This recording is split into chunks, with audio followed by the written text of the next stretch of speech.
आपकी प्रॉपर्टी पर किसी दूसरे व्यक्ति ने कब्जा कर लिया है, चाहे आपकी मेहनत की कमाई से उस प्रॉपर्टी को आपने खरीदा हो, चाहे उधार के पैसे से उस प्रॉपर्टी को खरीदा हो, और आप किसी दूसरी जगह रहते हैं और आपको पता लगता है कि मेरी अनुपस्थिति में कोई दूसरा व्यक्ति मेरी प्रॉपर्टी यानी आपकी प्रॉपर्टी पर कब्जा करके रखा है, तो ऐसी स्थिति में बलपूर्वक आप उस व्यक्ति को अपनी प्रॉपर्टी से किस प्रकार से हटा सकते हैं। और अगर कोई व्यक्ति एडवर्स पोजीशन का कोई फायदा लेते हुए, एडवर्स पोजीशन होता है प्रतिकूल कब्जा, इस आधार पर उसका फायदा लेते हुए आपकी प्रॉपर्टी पर कब्जा करता है, तो आप किस प्रकार से कोर्ट में जाकर उस एडवर्स पोजीशन को हटा सकते हैं। कहने का मतलब ये है कि अगर किसी व्यक्ति ने आपकी प्रॉपर्टी पर कब्जा कर लिया है तो उस व्यक्ति को आप किस प्रकार से हटा सकते हैं। आज हम इन सारी बातों के बारे में बात करेंगे, साथ ही सुप्रीम कोर्ट के लैंडमार्क जजमेंट के भी बारे में बात करेंगे कि सुप्रीम कोर्ट ने किस प्रकार से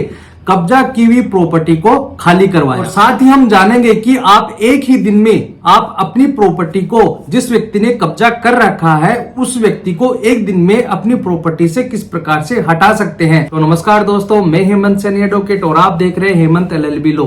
वीडियो अच्छा लगा तो प्लीज इसे लाइक करें और ऐसे इंटरेस्टिंग वीडियो के लिए प्लीज चैनल को सब्सक्राइब जरूर करें, ताकि ऐसे इंटरेस्टिंग वीडियो मैं आपके पास लाता रहूं। सुप्रीम कोर्ट का एक केस है पूनाराम वर्सेज मोतीराम, 29 जनवरी 2019 का यह मामला है। इसमें सुप्रीम कोर्ट ने एक ही दिन में किस प्रकार से आपकी प्रॉपर्टी पर जिस व्यक्ति ने कब्जा किया है उसको किस प्रकार से हटाया है। इस केस को जानने से पहले मैं आपको यह बता दूं कि इस केस में क्या हुआ था। जो पूनाराम था उसने एक प्रॉपर्टी खरीदी थी और खरीदने के बाद उसने म्यूटेशन भी अपने नाम करवा लिया था। म्यूटेशन होता है नामांतरण, जो रेवेन्यू रिकॉर्ड होता है उसमें नाम दर्ज करवाया।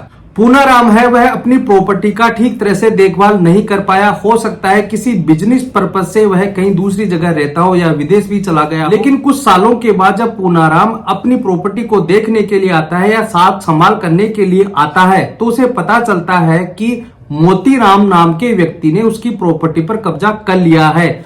जब वह मोतीराम से बात करता है तो मोतीराम यह कहता है कि अब इस प्रॉपर्टी पर मेरा कब्जा है, आपका इस प्रॉपर्टी पर कोई भी लेना देना नहीं है, आज के बाद से यह प्रॉपर्टी मेरी है।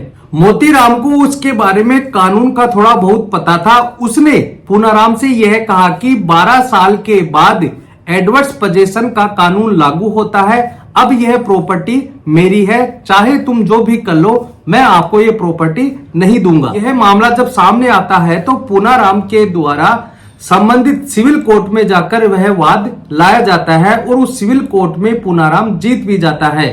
पूनाराम ने यह कहा कि मोतीराम ने अवैध रूप से प्रॉपर्टी पर कब्जा कर रखा है। सिविल कोर्ट के आदेश से व्यथित होकर मोतीराम ने हाईकोर्ट का दरवाजा खटखटाया।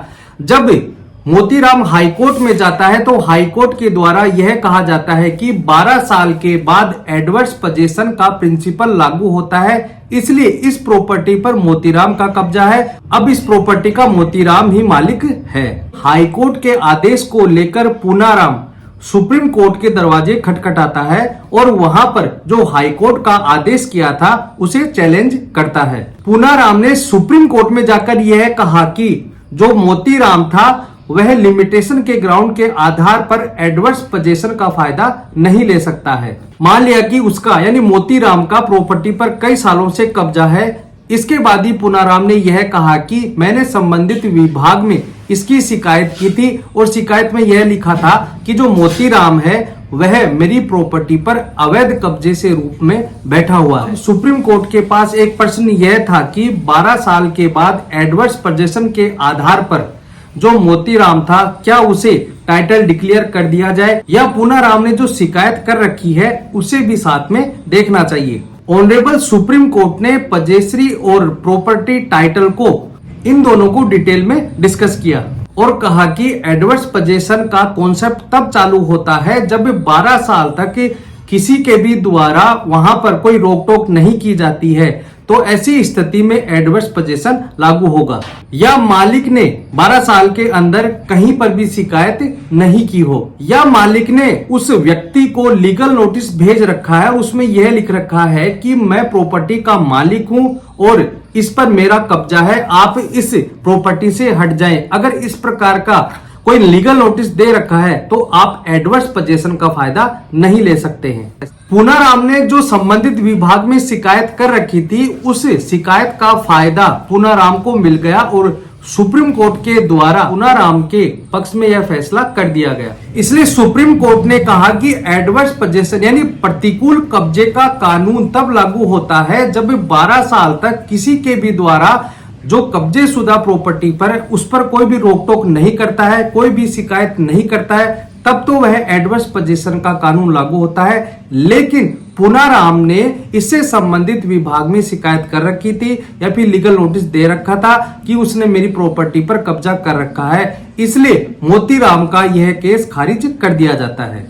सुप्रीम कोर्ट ने आगे यह भी कहा कि मान लीजिए कि आपने किसी प्रॉपर्टी पर 12 साल अपना कब्जा दिखा दिया है, तो इसका मतलब ये नहीं है कि आपको एडवर्स पोजीशन का फायदा मिल जाएगा।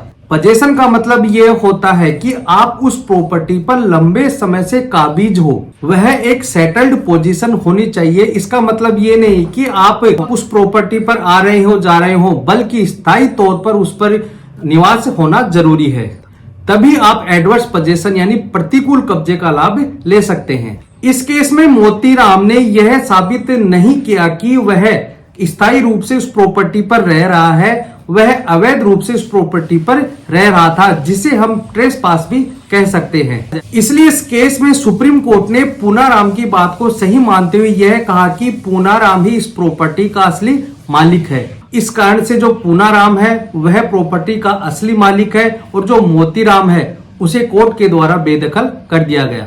इस केस को डिस्कस करते हुए सुप्रीम कोर्ट ने यह भी कहा कि इस प्रकार से कई लोग किसी दूसरे व्यक्ति की प्रॉपर्टी पर कब्जा कर लेते हैं और कई सालों तक उस पर कब्जा करके रखते हैं और एडवर्स पोजीशन का फायदा लेने की कोशिश करते हैं। इसके साथ ही सुप्रीम कोर्ट ने यह कहा कि प्रॉपर्टी पर आपका कब्जा है, आपके नाम से म्यूटेशन है, अगर आपने कहीं पर शिकायत कर रखी है, लीगल नोटिस दे रखा है और कोई दूसरा व्यक्ति आपकी प्रॉपर्टी पर अवैध रूप से कब्जा किए हुए है, तो आप उसे बलपूर्वक भी अपनी प्रॉपर्टी से हटा सकते हैं। सुप्रीम कोर्ट ने इसमें जो वर्ड यूज किए हैं वह है he may even use responsible force, और अपनी प्रॉपर्टी को खाली करवा सकते हैं। दोस्तों आज के लिए इतना ही। वीडियो अच्छा लगा तो प्लीज इसे लाइक करें और ऐसे इंटरेस्टिंग वीडियो के लिए प्लीज चैनल को सब्सक्राइब करें, ताकि ऐसे नॉलेजेबल वीडियो मैं आपके पास लाता रहूं। धन्यवाद।